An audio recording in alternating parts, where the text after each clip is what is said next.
Dobry вечер, which means good evening in Ukrainian. So December is here. The end of the year is rapidly approaching, and I know I'm panicking. Are you panicking? Everybody's panicking. Why am I asking?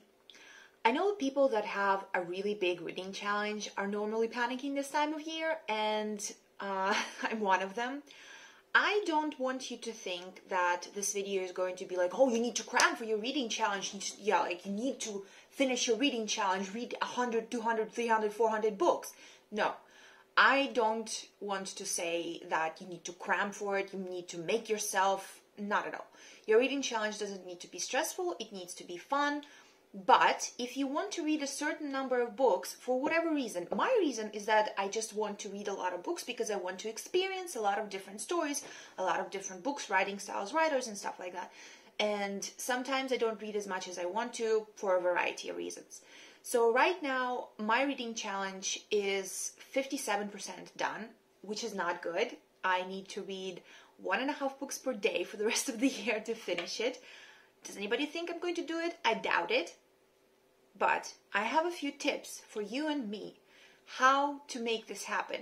If you have a reading challenge that you're afraid you're not going to be able to finish and you want to get closer to that goal, closer to that magic number that you set for yourself, I just want to give you my little tips that help me specifically get out of a reading slump and are conducive to the reading challenge.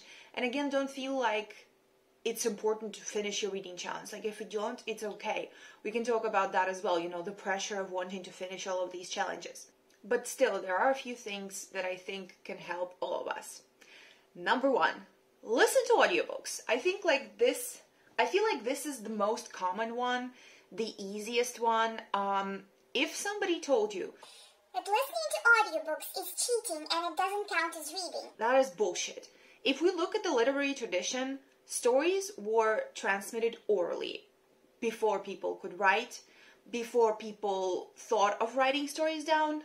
All stories, and even when they were already written, Dickens read his stories aloud on a stage to people and they came to listen to his stories. That was considered experiencing his story. You could have said, yes, I heard Dickens, but if you didn't have the ability to read the book, that still counted. That counts. Ask a writer. That counts. I promise you. So, listen to audiobooks.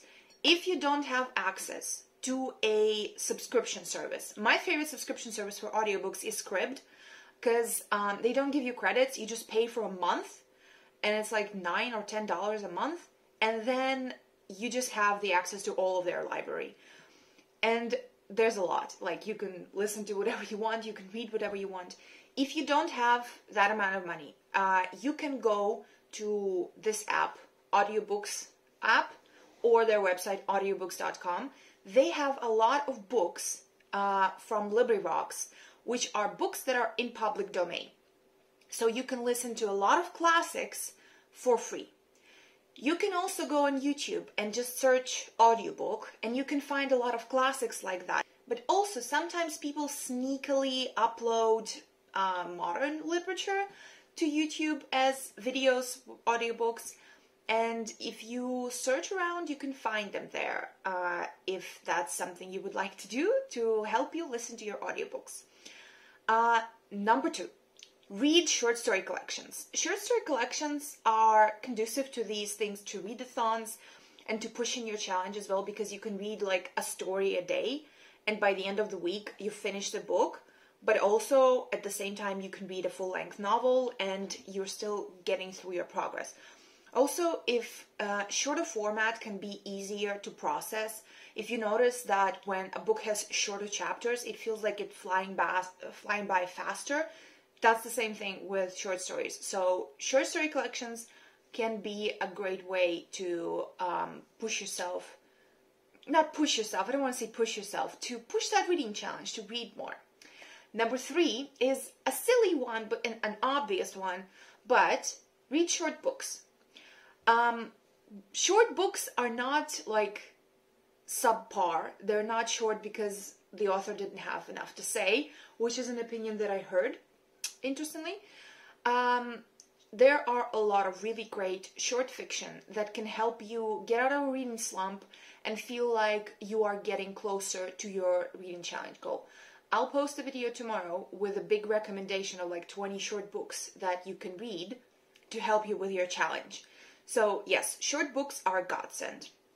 Number 4, which is also important always, but for this especially, I think you should read something you're really excited about.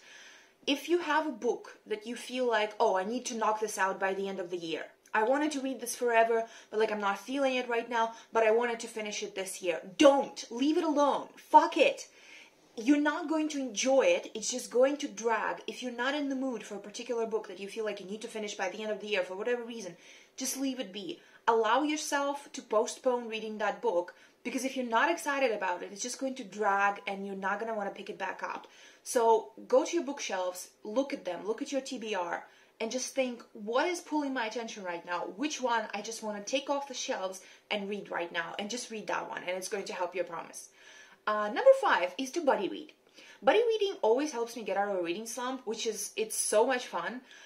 You can read with, a friend, already a close friend, or you can just go on Instagram or on Twitter and just find somebody and like tag people, or just message somebody whose account you like. Be like, hey, you want a buddy read?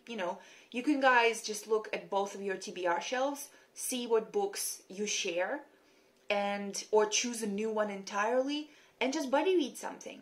You can like send voice notes back and forth, or just text every single time you reach an interesting point in the book, and it's so much fun. I met so many cool people buddy reading, and buddy reading with people is like my most exciting experience. Leanna from Leanna's Library, hi.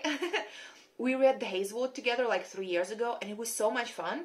The Hazelwood is also one of the only young adult books that I've ever loved, and reading it with Leanna was just such a fun experience, and just like bonding over it, and just, finding a new friend as well. It's just so much fun. It's great. So yes, do a buddy read. It's going to help you. Number 6 is read everywhere. This is just my advice for everyone, always, but read everywhere. Read the book that you're reading physically.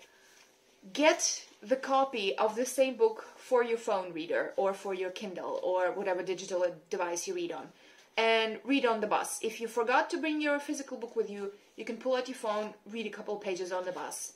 Couple pages makes a dent. Listen to the audiobook of that same book. If you don't want to listen to a different audiobook, I always do this. I always listen to one audiobook and I read another book physically. But if you want to knock out book after book after book, if that makes you feel better, like when you read only one book at a time, listen to the same audiobook that you're reading physically when you cannot physically read, like when you're cleaning, when you're, doing the dishes or cooking, you can listen to audiobook, and you wouldn't believe how fast those pages are flying by when you just read every single free second you have. I'm not saying like you need to always read, you can only read, like never look at your phone, never do anything else. No, whenever you feel like it, always.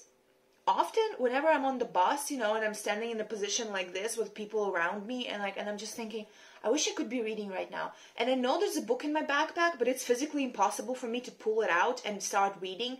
But I can pull out my phone and read off my phone, because I can stand like this, squished between 7,000 people on the bus, but I can still look at my phone like this, and it occupies my mind. So yes, reading everywhere is going to help you. Number 7, create a creative challenge for yourself. I know that we are talking about knocking out a challenge here already, but hear me out. Creative challenges can help you feel accomplished with every little thing that you do. For example, for every book you read, you can go on Pinterest, look up some inspiring pictures, make a little mood board. You don't have to post it anywhere. You can just make it for yourself, or you can post it on Instagram or on your Twitter. Just make a mood board for the book that you just read. Whether or not you liked it, just get that mood out. You can doodle the characters as you read the book, or you can doodle the family tree of the family if it's vast in the book. Or you can create a mini playlist, like no more than 10 songs for the entire book when you finish it. Something like that. Or, like make a point of writing a little snippet in a pretty little journal after every book you finish, to keep that track. for yourself. And it's going to give you that feeling of accomplishment.